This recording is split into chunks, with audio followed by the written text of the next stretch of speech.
Count. Ah, Okay. yeah, I got the warning.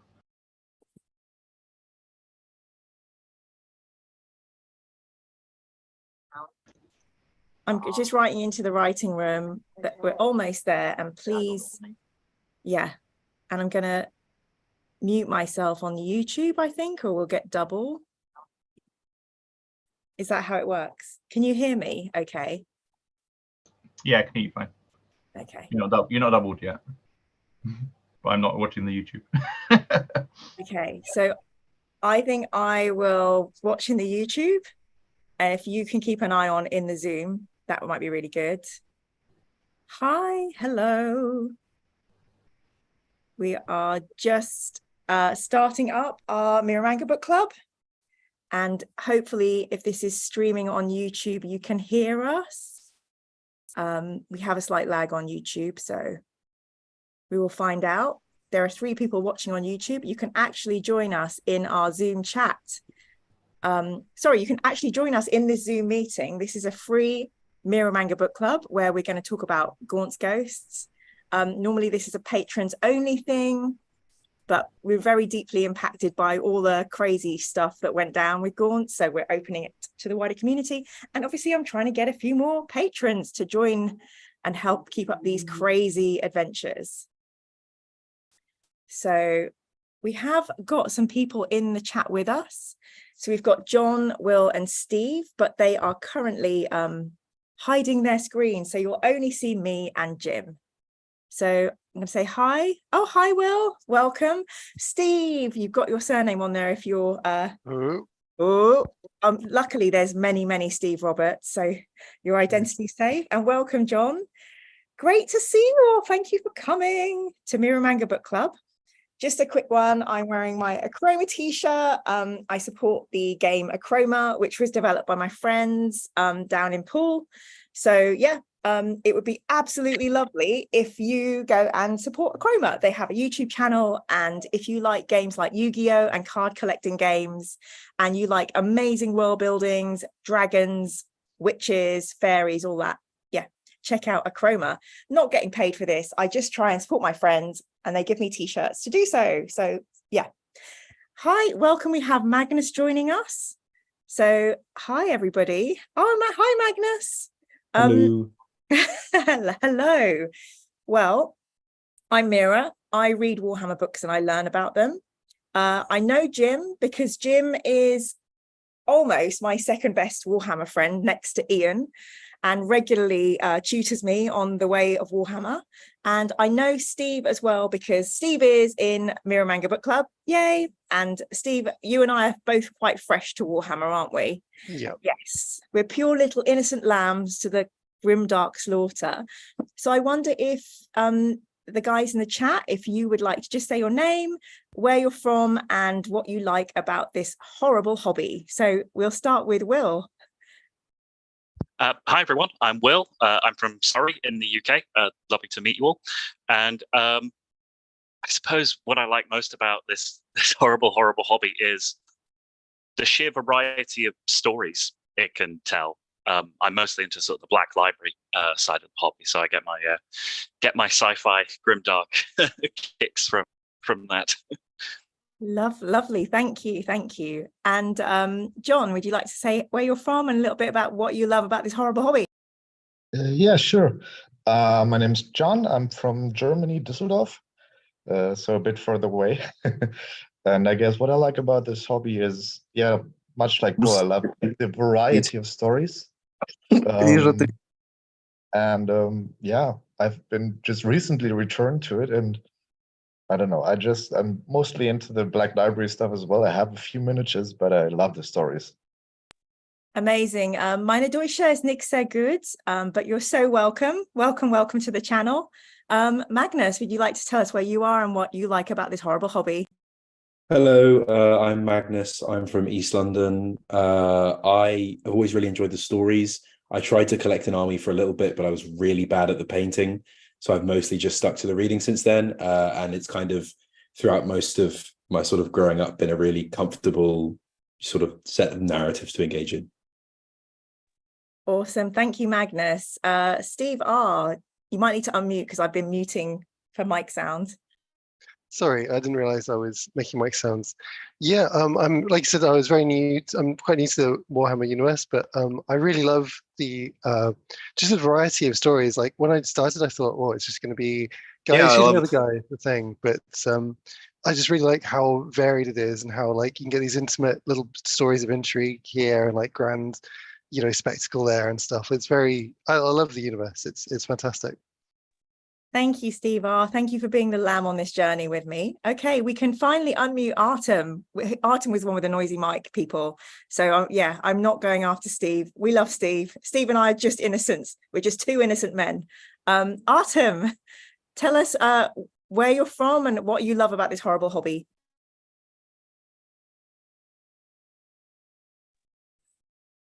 Oh, okay. Well, hello, Artem. Hi, are you there? Yeah, I'm here. Hello. Hello. Where are you from, Artem? I'm from I'm from Makhachkala. Sorry, just my brother is trying to make a joke. I'm sorry. Oh my God. Oh wow. Okay. I'm sorry for. Oh, you're my.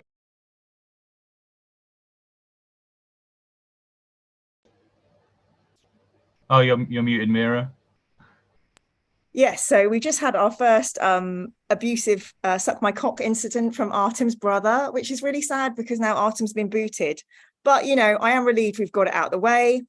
The forces of chaos are everywhere. And I think that, correct me if I'm wrong, would that person be a worshipper of Slaanesh with a cock sucking thing? Cool. Yeah, definitely. See how we're learning. We're learning. So the main man that we are here to talk about is, of course, the legend that is Gaunt and his band of ghosts. So to get everybody up to speed, I was able to interview my beloved hero, author extraordinaire, Dan Abnett, and I got to talk to him about the first 3 books. And he kind of told me to read them. So I read First and Only, and I read Ghostmaker, and I read Necropolis. So what I would like to do is for us to chat about that, but try not to spoil anything too much further down the line. I know that's hard because you'll probably really know everything. So I thought what we could do is maybe go around the room and talk about, I guess, impressions of this series. And one thing we traditionally do in Mira Manga Book Club is we say our favorite character. So does that sound good for everybody? Great. Okay, I'm going to admit Vera and Bob, who've just arrived. So we'll just welcome them in. Hi, welcome Vera, and Bob is just coming on in. So Vera and Bob, welcome. I'm going to mute you both, and we're just going to go through, and when you figure out what we're doing, we'll come to you at the end. So Jim, let's start with you. Overall impression and favorite character.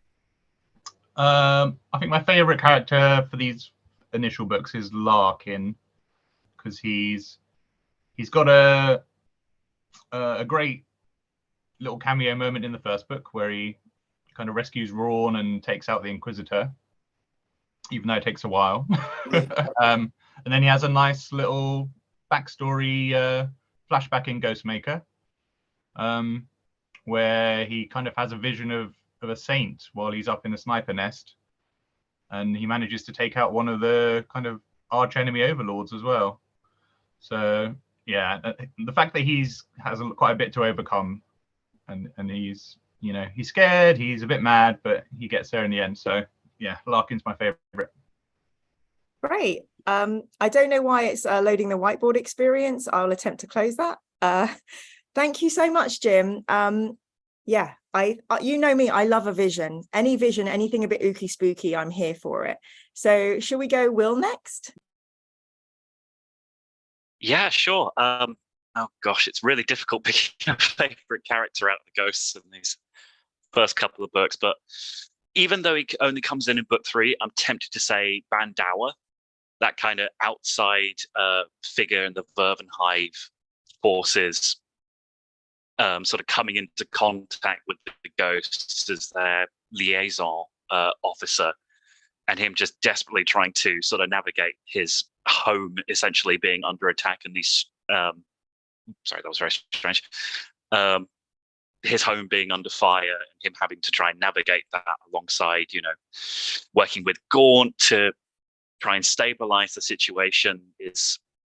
And he's just really endearing. I think it's his first scene where he's standing on one of the first scenes of the book where he's standing on the walls with the junior officer. And he just tells him to shave off his moustache because it makes him look like he's trying too hard.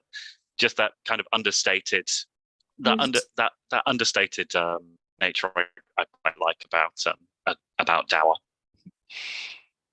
Yeah, that's a surprise choice for me, but I'm really excited that I like it because I normally don't go for the conventional ones. So thank you, Will. Lovely. I'd forgotten that character as well, but when you started talking, I was like, oh yeah. So thank you. Should we go to Steve next? Hi. Oh, I'm really worried because I actually haven't finished all the books yet. So I'm worried I'm going to say one who has like a grisly end before the end or something like that. But I really enjoyed Corbeck, Colm Corbeck, from where I'm up to so far. He's just like kind of dependable, and I'm like, yay! Every time he comes into the story, I'm like, oh yay, it's Corbeck. And I really enjoyed that scene where he kind of introduced himself into the heist with Braun, and like as they were driving through the city. That was a really good bit, good attitude. So yeah, I think it's fun. He's just fun and like dependable, and I'm sure doesn't have any kind of grisly ending. So yeah, he's my favorite so far. And generally, general impressions of the story, I think, I really like the way in this particular book, something I haven't really seen so far is like a bit more of a view of like civilian life in 40k universe, like that was it Pirates, where they had like the cool wrought iron towns and like heated streets and like a little bit of luxury and a little bit of like good living in the grimdark future, which is nice. I haven't really seen much of that so far, so I enjoyed that. Amen. Yes to good living in the grimdark future. Thank you, Steve. Absolutely. Steve, you're a newbie to this. Are you we're going to continue reading these books. Do you think you'll continue too? Yes, 100%. I'm really enjoying them. Amazing. Brilliant. Thanks, Steve. Okay, John, are you ready to join in? Yeah, sure. I think my favorite character, I'm not sure if he's gone on into detail in the first 3 books, but it's got to be Try Again Bragg, because it's a bit of comic relief. But he's this feel-good guy who always, they all go through terrible things, but he's got his buddy Larkin with him, and he just got love Bragg. So he's just, he's like kind of like Bryn. He's the other side of the soul of the ghosts, like the never give up, never surrender in a way. But yeah, and about the story, I just love it. As Steve said, it's very interesting to see like a civilian side, because you don't get a lot of stories about that, maybe apart from Eisenhorn in the whole Black Library set, where, well, it's mostly war, obviously, but it's interesting to see the civilian life in there, and I love that in the Caiaphas Cain books as well a bit, but that's not what this is about, I guess. Well, we actually, I have read Cain, and that was like one of my first introductions, so I do appreciate that kind of humor, definitely, and we definitely need lightheartedness amongst all the dying and death, so yeah, I'm with you on that one. Thank you. Magnus, you go next. I think I wasn't sure. I wasn't expecting this question because this is my first one, but I think it has to be Organ Soric from the 3rd book. I'm a really big fan of like his arc in that book. And just to be clear, we're allowed to talk about the details of the first 3 books, but we're not meant to talk about things from the last ones. Please, or should we keep things reasonably light and vague from the first 3? Be like first 3, go as hard and in-depth as you want. Post that vague, and definitely no major spoilers. Thanks, Magnus. I'll be very careful. I'm just leaning on the side of caution.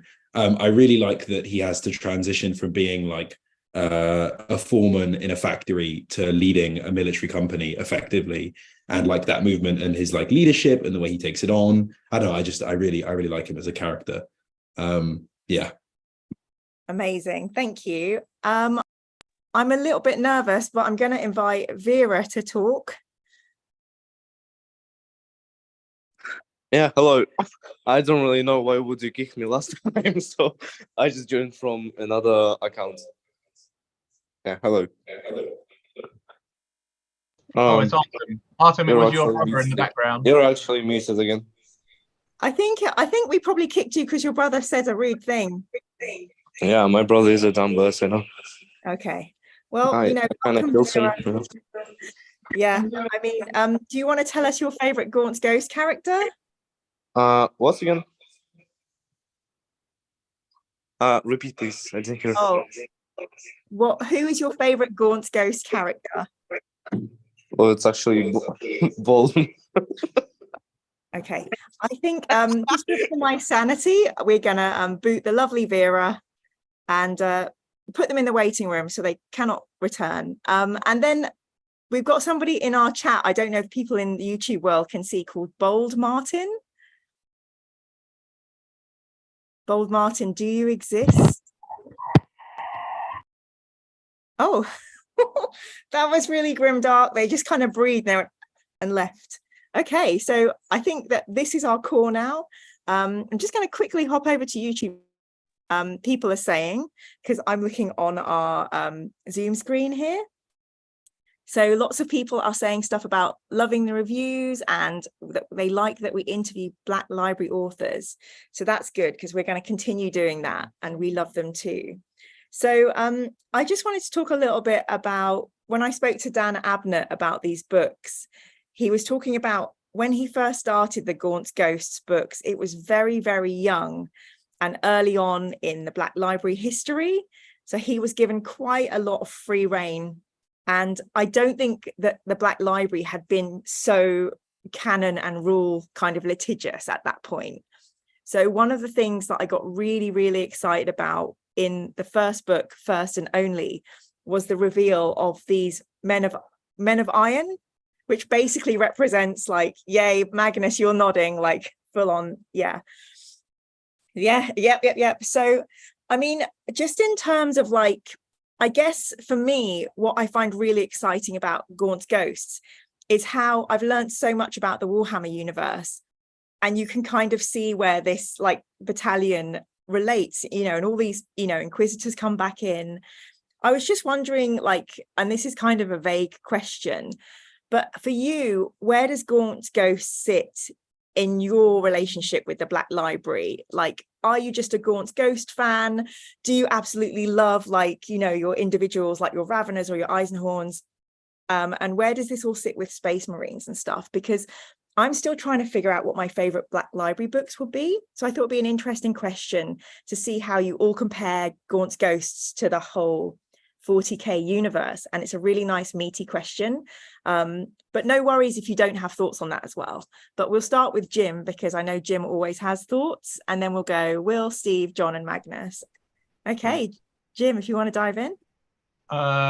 So yeah, Gaunts First and Only was the first Warhammer book I ever read.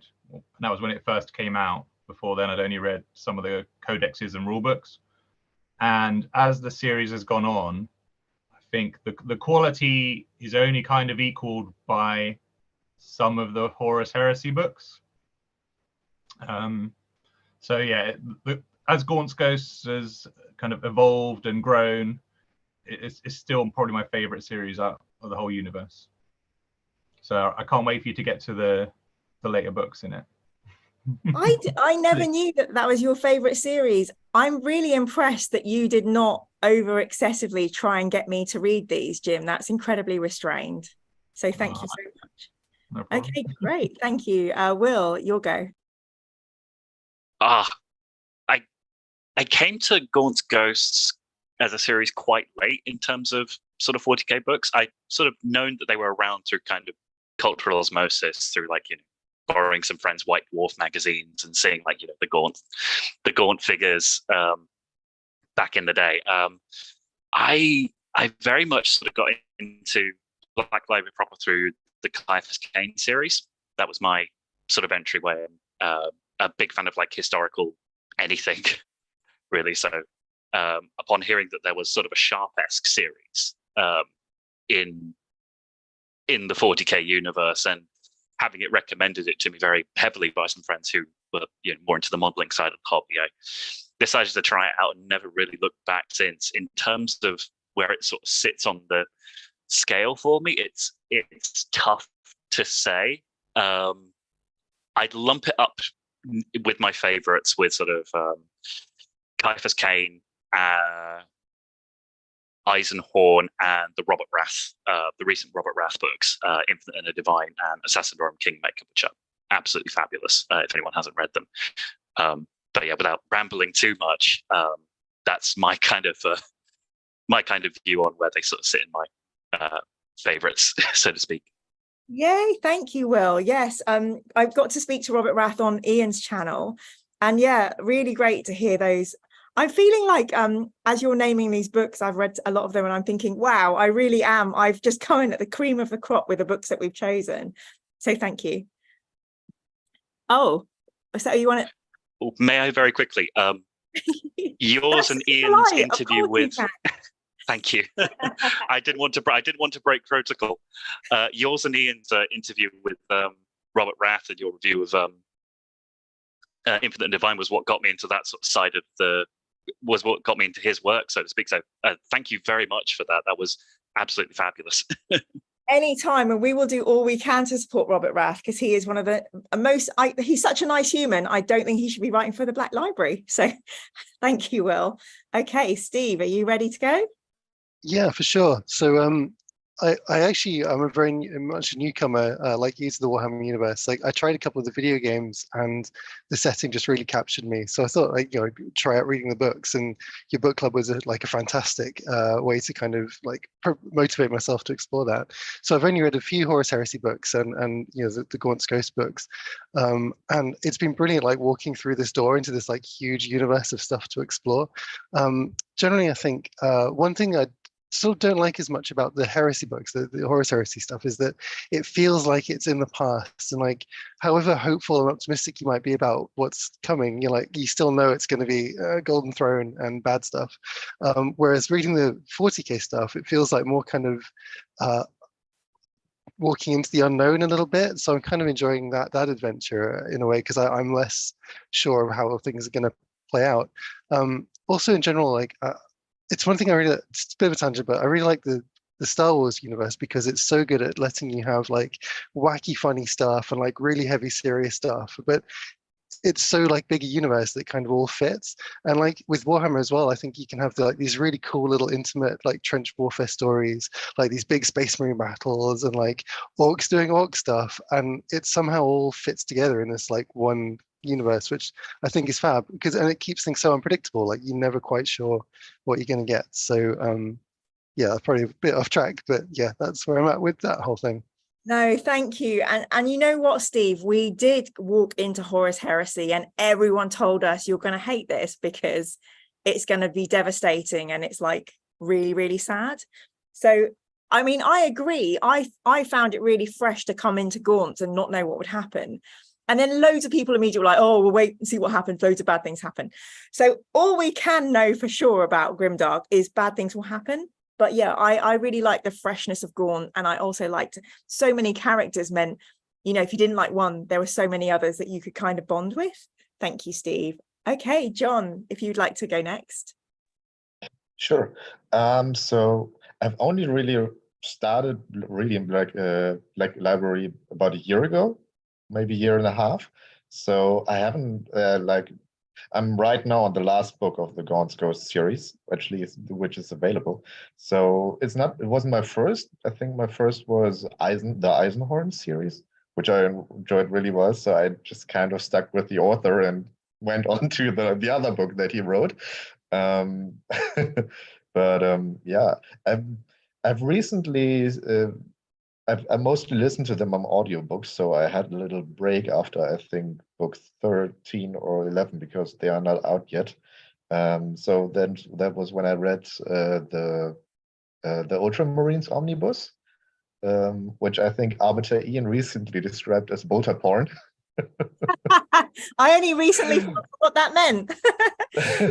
Which I can attest to, it is true. it's very, which is in contrast very much what I like about Gaunt's Ghost, because it's a more realistic is the wrong word, but it's less. I think Albert Ian describes it very well. He says it's very hard to describe Space Marines from a non-Space Marine point of view, or rather the other way around. I think that it's because it's very much through a lens of the Ultramarines are great and they have to do great things, and the grimdark future is not the place to do great things. Maybe or not. it is, but it's they're doing terrible things which they think are great. And it's very interesting to see it more from a more human perspective, I think. So that's also why I love Caiaphas Cain, because it's kind of the same deal, but in a more humoristic way, looking at the terrible things that happen. And also, you know, I just love the human aspect of these stories. Yeah. Thank you. And I do want to read an Ultramarine book. I want Ian to come in and do it with me. But yeah, who was I talking to? Graham McNeil. That's how I remember his name from the song I wrote for him. Yeah, he has a lot of good things to say about Ultramarines, and I feel like it's a very Henry Cavill kind of army. So I'm up for reading an Ultramarine book 100%. So Magnus, yeah, do you want to jump in and share? Yeah, so I've been sort of into Warhammer for I think now 2/3 of my life. I just did the maths, which is a terrifying thought. And I kind of initially engaged with it because during reading at school, they would just dump us in a library, and the library had White Dwarf copies at like reachable heights. So I would just like steal the magazines off the shelves and like be like, this is so much cooler than the books everyone else is reading. I'm so cool for being into this. But I think because I don't know, it's kind of interesting. I arrived at Gaunt's Ghost really, really late. I only probably started reading them like a year ago, but I've read quite a lot of Black Library stuff and lore more generally over my life. I have extra memories of reading like the James Swallow Blood Angels omnibus and stuff in that kind of vein. So I guess I've kind of done the opposite path, where I started with, to use the arbitrary term, Bolter Porn, and now I've kind of arrived at this more sort of, you know, political, human, interesting path. And I'm in a proper like Black Library mood currently, and doing a lot of the Horus Heresy stuff as well. But I would say Gaunt's Ghost really like pulled me back in to the kind of Warhammer headspace and got me like really back into the hobby. So it's been a really nice point for me. Yeah. Those are Thank you, Magnus. Dare I ask how old you are? I'm 21. And I think I was 7 or 6 when I read my first White Dwarf. That should not be allowed. I will be having strong words with the Games Workshop. Had I picked up just a quick note, Jim, before you let Catherine in, can you see if you can change her name or let her know to change her name so her surname doesn't flash up?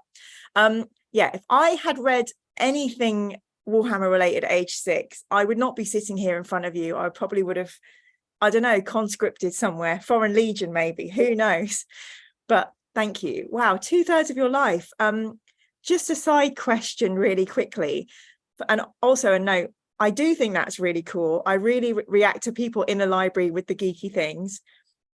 How do you think this has affected your development? I think I don't know. I think it's been mostly positive. I went through that like normal arc where Warhammer is cool until the age of like 13 or 14, and then you have to pretend you hate it for a bit to fit in. But I didn't do that very well because I still had like all the codexes at home that I would like leaf through for lore. But I kind of tried to get into painting the hobby. I had a teacher who really encouraged me to get into it at school. I guess it's a rebellion for me because my parents are very into sci-fi, but like into like Ursula K. Le Guin and like stuff like that. So this is like me being like, no, I'm doing my own thing. You can't make me read that. I'm going to read my own sort of viciously violent. But like, you know, I turned out all right. And like, I think reading is generally good for you no matter what you read. So no, I haven't like started sacrificing people to cults or conscripted in an army anywhere. Like I think but no, I mean, I don't know. I wish I'd got into the hobby more, because then maybe my handwriting would be better. Instead, I can just read quite quickly, and I'm like somewhat desensitized to like gore and violence in novels. I did do cadets for a bit. Maybe that's also Warhammer's fault, but no, I mean it's generally been very good for me. I can speak on this for a while, but I don't want to talk too much. But yeah, those are. Well, I think that sounds like amazing parenting. Like, I love my dad so much for giving me Star Trek and all the amazing sci-fi things that came along with that. And I think I'm very proud of you, Magnus. I would be proud if you were my son. I'm glad you stayed away from any culty sacrifices. Yeah, keep going. And also, who needs to write nowadays? Because the AI is going to do it all for us. So I'd like to welcome to the chat Catherine, who is also one of my patrons. And Catherine, this is one of your first ever book clubs, right? It is. Welcome, welcome. So do you just want to say really quickly where you're from and why and how you got into this horrible hobby? Actually, my story is really similar to yours, except for I'm American. Hi, welcome, sister. So do you have like Arbiter Alan? Well, Sean, but yeah. We have our own arbiters.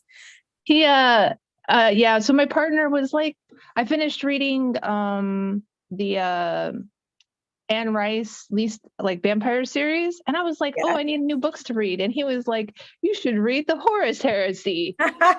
And 3 years later, here I am, still crying over characters dying. Oh, yay. Well, luckily I've only cried like once on camera live for the whole world with Jim. But welcome, Catherine. The two of us can now cry together. So for those of us on YouTube, Catherine is in the room with us, but you can't see her. But yeah, so Catherine is here and I'll be kind of calling on her. So if you hear a mysterious voice, it's just my sister from America who has an arbiter Sean and I have an arbiter Ian. Thank you, Catherine, for joining us. Okay, so the next thing I wanted to do is, because quite often I will hog these book clubs, so I'm going to really quickly read the notes from the YouTube comments, because hi everyone in YouTube, and then after that we normally throw over to the book club members and say, take 2 or 3 minutes to talk about the things that you really loved about these 3 books, because otherwise it's just me talking about, I felt this and I felt that. So I'm going to read the YouTube comments, and if anybody would like to kind of take the opportunity after we've done that to kind of speak a little bit more on the things they loved or hated, or anything they'd noticed, anything you kind of would love to say if you had the mic, that will be your opportunity after that. So the comments from the YouTube. So Christopher said, Christopher de la Mare, which is such a cool surname because I love Walter de la Mare. Any relation? Gaunt's Ghost is my favorite series. The Heresy was my introduction to the Black Library, but I find human characters much more compelling. I like the way that the ghosts are often not at the center of the war. I like that too. Totally not Alfarius. Is that an in-joke I don't get? Okay, cool. Okay, there are some very good human characters in the Heresy novels, mainly written by Abnett. Kirby wrote, Mira, it's great that you have interviewed Black Library authors and get their insights on the grimdark. I'm an old grognard, so it's been interesting to see how the canon has altered over the years. And then Christopher de la Mare has written again, yes, the 4 books are great, but then there are many that are only Marines. So thank you for YouTube comments. So I'm going to come back into book club. Sorry, that's my WhatsApp. Non-Warhammer friends trying to invade my space. How dare they? Jim, I know you always have really beautiful, interesting insights. So I'm going to come to you first. Then the order will be Will, Steve, John, Magnus, and then Catherine. If you don't want to speak, you totally don't have to. We just like to offer this. So otherwise, it's just me and my voice. And I'm going to try and do, there's this very cool timery thing that you can do. I'm going to see if I can do it so we all get 3 minutes. Let's just... I probably won't need 3 minutes. I'll try to be briefer. Okay. All right. Well, I think let's all just go. And yeah, I want to try and do the timer because I think it's cool. Like, it's a cool thing. Yeah, cool. Good. Let's okay. give it a try. Okay, time has begun. So I love how kind of cinematic the action scenes are in this. Like, there's certain moments that would be just perfect for to do an animation of, which we did see an animation on YouTube done recently for one of the scenes from the first book where Trooper Drail gets possessed by like the drums, or you know, a little piece of chaos pottery that sticks into him and turns into a demon. You've got to watch out for them shards. Yep. And there's the other part I remember really well is the fight that Gaunt has in like the viewing bubble of the ship with the assassin with the knife that flicks, you know, up and down. There's tons of very cinematic moments where you could see it as part of like a Band of Brothers, or you know, a Call of Duty cinematic, something like that. So when the first time I read these, that was the part that really, you know, gripped me. I just loved the action, I liked the characters and the plot. Coming back to reread it now that I'm older, I quite like the politics in it. How all the bad guys in these first books are just kind of hoity-toity nobles who just don't care about the grunts in the trenches. And I'm really noticing how a lot of the threat to the ghosts comes from their own commanders. And you've got like even the names of these regiments, like the patricians and the blue bloods. There's a lot of kind of there's some politics encoded there in the background. But yeah, one more thing, I love the regiment names. The Jantine patricians, the Vitrian dragoons with their glass armor, the Byzant Janizars, the Rhone Deepers, and as you read through, they all get their own little backstories as well, a lot of them. Oh, Only a minute to spare. thank you so much. Well done, Jim. See, as usual, loads of lovely insight, and it's just really nice to know what people really respond to about these books. So, Will, are you ready? Great. I'm going to start you on the old clock. Oh gosh, 3-minute timer. It's under pressure. But yeah, similar to what Jim said about the Gaunts Ghost books, I adore the action in them. The way that Dan Abnett writes the action scenes, they flow so beautifully, and they all it can happen a lot with certain Black Library books that the character gets lost underneath layers and layers of questionable firearm material, so to speak. But that through line of characters stands out so beautifully throughout the action, whether it's, you know, a certain scene towards the beginning of Necropolis, I think, where they've just repulsed a massive assault from the walls, but the main focus is on Gaunt, who is striding through to find the leader, I think it's the lieutenant colonel in charge of that section of the wall, who essentially turned his microphone off and completely lost the plot. Just sort of bringing that round, and that really links back to what Dan Abnett does really well with a lot of his books, is the sort of the stacking plot lines, and how they all interweave together is absolutely wonderful to read or to listen to, and it just keeps you coming back time and time again, whether it's, you know, Jordan and Kurth initially butting heads with each other and then patching it out, then it becoming a little detective novel on the side, whether it's the Rawn crew trying to save him from the Inquisitor in First and Only, or Gaunts. I'm picking on the spy adventures here, which is telling you a lot about my reading habits. But I really love the way his plots sort of interweave and stack on top of each other to create this kind of incredible narrative tapestry of different things that are happening, and just coming back to sort of the Band of Brothers, the Sharp vibes. Often in times, controversial opinion here, but often at times I think the Gaunts Ghost series does it better than certain Sharp books in terms of, you know, that showing that sort of found family aspect between people who are thrown together at the ending of the world kind of vibe is something really quite endearing. And, you know, coming up against all this adversity and trying to climb their way up nonetheless it's weirdly hopeful, which sounds like an oxymoron when talking about the Black Library, but, you know, despite everything going on around them, it always has this through line of we're still here, we're still hanging on, and going through certain dark times that, you know, we've all been through recently. It's been quite an important message, and I have 10 seconds to spare. Wow, Will, I'm so impressed. I mean, it's actually really lovely talking to somebody who's, we even gets a little beep, beep, beep. Yeah, it's talking to somebody who's read Sharp, because I've heard that comparison so many times, and I love that you think Gaunts is better. So that's really great. In places, controversial opinion, but in places, Gaunts does Sharp better than Sharp. Yeah, amazing. Well, yeah, I think I'm going to hold my question, but you give me the question to ask on the next round. So thank you so much, Will. That was great. Steve, do you have anything you want to jump in with? Yeah, I must confess I haven't read all the way through the books yet, so I don't probably have a whole bunch to say, but things I've really loved so far is like definitely like the pacing. Like I think it was actually in Mira, your interview with Dan Ablett, where he said it was kind of a bit like a soap, and it's a soap that people want to tune into all the time.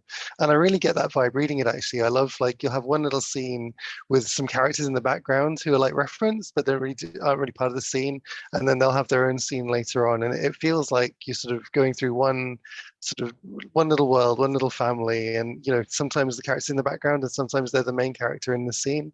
And also, as part of that sort of pacing style, which again is like soap cutting from scene to scene, Dan is really good at sprinkling little cliffhangers. Every little scene ends with like, oh, what's going to happen next? And it cuts to a different character in a different part of the trench or the ship or whatever. And you're like, oh, right, I'll remember that cliffhanger. And then you get to the end of that, and you've kind of, all right, I don't care about that old cliffhanger. I'm really interested in this new cliffhanger. And then it's back to that one. And it just really pulls you through, I think, because there's always some mystery or some question on your mind that you're like, oh, I really can't wait to find that out, which I really, really like. And also generally, I think a great thing, not just necessarily Dan Ablett's thing, but throughout these, there are all these sort of archetypes of characters that you really love to hate. Like Dan Ablett's really good at painting a picture of someone who's just so loathsome and irritating, and absolutely that love to hate type character like Dravere. I'm thinking of in particular the Lord General guy. Again, it probably has a grisly ending that I haven't got to yet, but it's just really great because it's so satisfying when those characters do get their grisly endings. If they do, who knows? But I'm looking forward to a grisly ending or two, let me just say. And yeah, I don't really have I'm so short way through. I don't really have too much else to say, but yeah, just the pacing and the characters and yeah, how like relatable and just engaging the characters are. Yay, thank you. Yeah, lots and lots of Dan Abnett love, I think, from all of us. John, would you like to say anything? Yeah, sure. Yeah, I think I gotta say I read these books, or I listened to them about a year ago, so they're not that fresh on my mind. It's just more the general feeling about them. But I got to piggyback on Will. I love what I love about these books in particular. The first ones is the comradeship between all these characters, which are sometimes just mentioned on the side, but in these, especially in the battle scenes, you get these interactions between all these soldiers who are, living through hell. And, you got the 40K aspect where it's described in vivid detail how somebody flies apart, and it's more, and the people look at it, shrug, and move on. But at the same time, you get the feeling that they're all very much connected, and it's all, especially with their background, their planet's gone, and it always feels like they are rushing away from that, just to the next thing, just to not think about it, and that's why they hate Gaunt as well. He kept them away from their planet to die with it, and now they kind of have to follow him because if they look back, they don't know what's going to happen to them. Yeah, but it's mostly the comradeship I love about these books. When I read it, I came fresh from the Aubrey Maturin books, and it very much, I mean, it's a whole different beast. It's much more it's much more a timepiece. But you had the same way, the friendships among the people, among the seamen, the midshipmen, and everything. And it very much reminded me of that. So yeah. I guess that's my take. Oh, John, yes, thank you for bringing the emotion in. Like that story of like everybody we loved has died, and and the dynamic, flipping heck, it's so desperately juicy and sorrowful and uplifting all at the same time. Yeah, thank you for bringing that in. Thank you, John. Magnus. Yeah, I mean, I don't think I'm going to say very much that hasn't been said by other people, but I thought, like, I really agree with Jim about the politics of the books. I think, especially in Necropolis, the structure of the hive city and who's in charge and why they're in charge and how they rule, I think is all, there are some pretty obvious allegories you can draw there. I do want to say, I think Dan's masterpiece when it comes to weaving action is definitely No Fear, and I would strongly recommend, if you guys haven't read No Fear, definitely go read that, because I think the way that book is structured is brilliant. I won't say any more, no spoilers at all, don't worry. But that book is just brilliant. I think action wise, I really like I think it's Sound and Fury, which was the like one of the short stories where McCall is hunting the dreadnought in the like the blind dreadnought in the woods, and the way that like sound is played with and the kind of like the kind of instability that is created there. I don't know, I really like the first three books.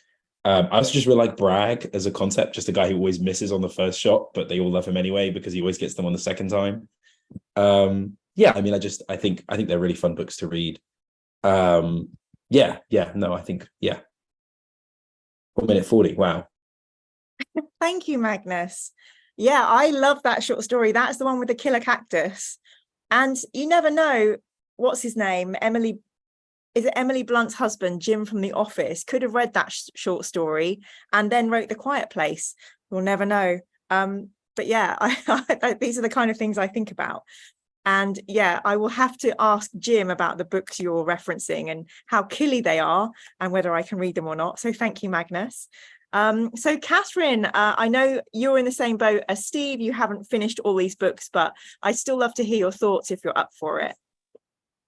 So for me, and it's not just these books, but like pretty much everything in the Black Library I've found has like these really subtle, like poking fun at like current political problems, like the class structures and fascism and like all those little things. And it's like some people, like especially if you're on a lot of the Warhammer things, you can see some people are like really into like the weird dark stuff, but like most people really look at it as kind of like looking at and making fun of these horrible things in the universe. And I look at it as like, oh, these are like cautionary tales of where we're going to end up in 40,000 years if we don't stop.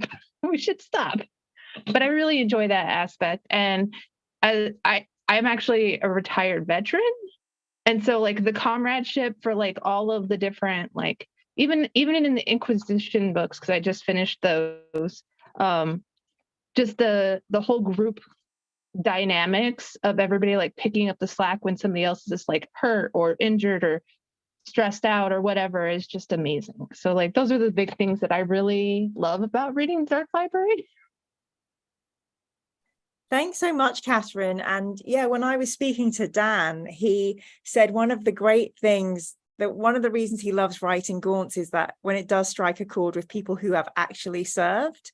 And, he felt that for him to kind of capture that in any way was like, he was doing something right. So that's really lovely to hear. Thank you so much. Thank you so much, everybody, for your contributions. I'm going to read out, we have a couple of comments, and Jim has written Magnus the Red ? So are you nicknaming yourself? Are you very magical? Magnus is your name? No, I'm named after a man who saved my parents' lives in Iceland. It is my real name. I didn't even know. I only realized at like 12 or 13 that there was a Magnus in Warhammer, and of course he's a wizard. That's all you get as a Magnus. You get lots of wizards and some Vikings, but mostly wizards. Hey, listen, count your blessings. What if someone called Angron had rescued your parents? Well, go read Betrayer. That's all I'll say on that front. I would anyway. I won't speak on it. Magnus, drop me a DM or Twitter or something. We'll have an interview on my channel about how your parents' lives were saved by a man called Magnus. Okay, so JP Gotro Kits has written, what's the best title in the series and why is it the Armor of Contempt? Any any views on that that aren't spoilery? No. Okay. I think I liked Armor of Contempt, but not to go into detail, but I think it's much darker than a lot of his other books. Oh, okay. And I think it's a good contrast, but I'm not going to say anything more. Oh, John. We're just judging the titles. Okay. It's a cool title, yeah. I'll tell you what, John, you really do know this channel, and that's the perfect expression of like enough tantalizing. So yeah, thank you so much. Thank you. And then Totally Not Alfarius has said, No Fear is one of my favorites, and its structure is indeed awesome. Anvil of Doom wrote, it's for the same reason the Master Rune of Spite is the best rune the dwarves have access to. Oh, I guess that's about cool names for stuff. I've never played any armies, let alone... Hang on, there aren't dwarfs in 40k. This is a completely confusing comment. I'm going to go on to the next one. Oliver Scoppy says, ha, evidently Magnus did nothing wrong. Is that an in-joke? Okay, great. And then JP Gottro. JP Gottro Kits wrote, at least he has both eyes. Good. And then Capinjo CJ, love the Ghost series. I play Chaos on the tabletop. Can't speak now. Love the Ghost series. I play Chaos on the tabletop, and the sheer wealth of inspiration I got from conversations from Dan's work cannot be overstated. I think I read conversations as conversions. He's saying Dan's work helps him make really gross things for the tabletop because he plays Chaos. So I don't know if I could be friends with that person, but see, Dan is just feeding the world inspiration. And yes, Catherine's just written in this chat, in joke. Yeah, there's a lot of that in my life. So yeah, so I can't believe this, but we've only got 8 minutes left. So one of the fun things I thought we could do is, so when you were talking, Will, about Sharp, whenever anyone talks about Sharp, I can only think of Sean Bean. And that's okay, because who doesn't love Sean Bean? You know, the housewives' favorite. And I have been like hardcore watching. I watched Witcher season 3, and then I've been watching seasons 1, 2, 3, because I think the storyline is really great in that, and I love those books. And whenever I think about Henry Cavill, I'm always thinking like, who will he play? Because now he's not Superman. He could be Eisenhorn and Gaunt, you know? I mean, but I'd love to hear what your impressions are, like when you're reading the books. I guess this is a 2-part question. When you're listening to the books, does it put certain actors in your mind? Or if you could have anyone playing any of the characters in Gaunts, who would you have playing them? So that's a good question. That's a very, very good question. I always pictured Ban Dower as Dev Patel from The Green Knight and and Skins, if you're and Skins, yes. So that is one particular headcanon that I quite enjoy. In terms of other ones, it's tough. I don't really have a headcanon casting for a lot of the Gaunts cast. Yeah, sorry. That's a really good question, one I really should have thought of. But yeah, in terms of like casting people, the only like actor I really put with a character is Dev Patel as Bandau. Everyone else is very kind of like free form in my mind. I kind of construct the characters from my imagination. So I don't really, yeah. Oh, wonderful. Well, if anything leaps out at you while we're all talking, Will, but you can jump back in. Anybody else? We're just getting a bit free form here. John. Sure. I don't know if I don't have anybody in mind, especially for any character. But as I listen, you said you don't. I think you said once you read the books, you don't listen to them as an audiobook. Yeah. I miss out all the audio greatness. So I rely on you guys to tell me. I like those. I enjoy them very much. Especially, I usually listen to them on my way to work because I don't find much reading time otherwise. But it does paint a very strong picture of these people. That's kind of spoilery, but I was thinking about, I'm just gonna say Baladon, and I'm not gonna say anything more, but the Verven Hive people have a very distinct dialect. I couldn't really point to any cultural, maybe that's just me, but I didn't know where it came, which dialect that is. But I think Toby Longworth does an amazing job of portraying these characters and giving them a special feel. Like every character sounds a little bit different. So it's very hard to pick an actor. Yeah, thank you. I would love to get a Warhammer voice actor to chat to and get them to do some different voices. So I'm going to see if any of them will talk to me on the channel. Anybody else got any casting ideas or wish lists or suggestions? Yeah, I have. I definitely am in the camp that I think Cavill is like too big jawed to be a ghost. I think he's like I think he'd be much better as like a Primarch, and I think he said that himself, or he wants to be the head of the Custodians or whatever.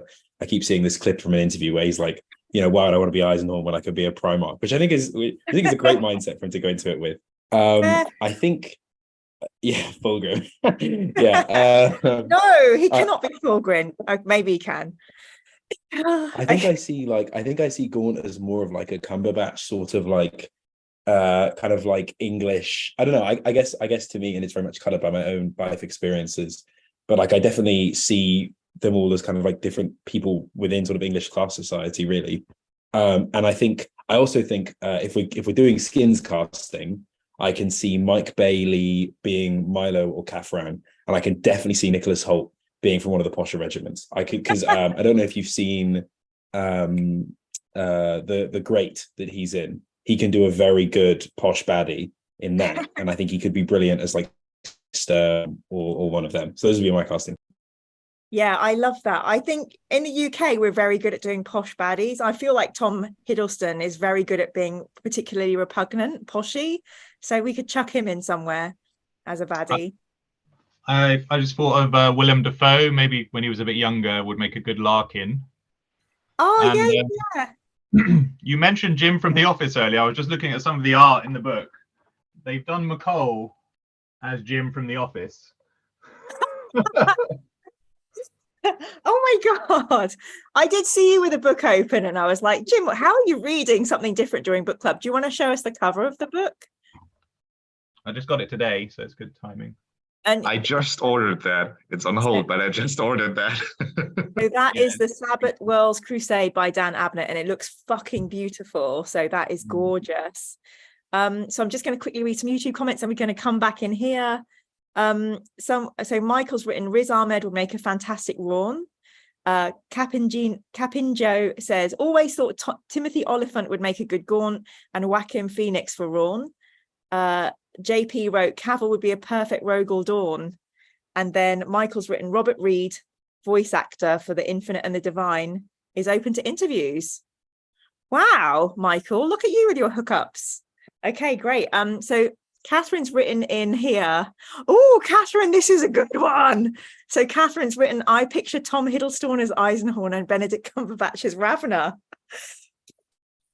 And then John has written, oh, that's you, John. I see that, but Corbeck's always seemed older to me than Cavill because Jim had decided on Cavill as Corbeck.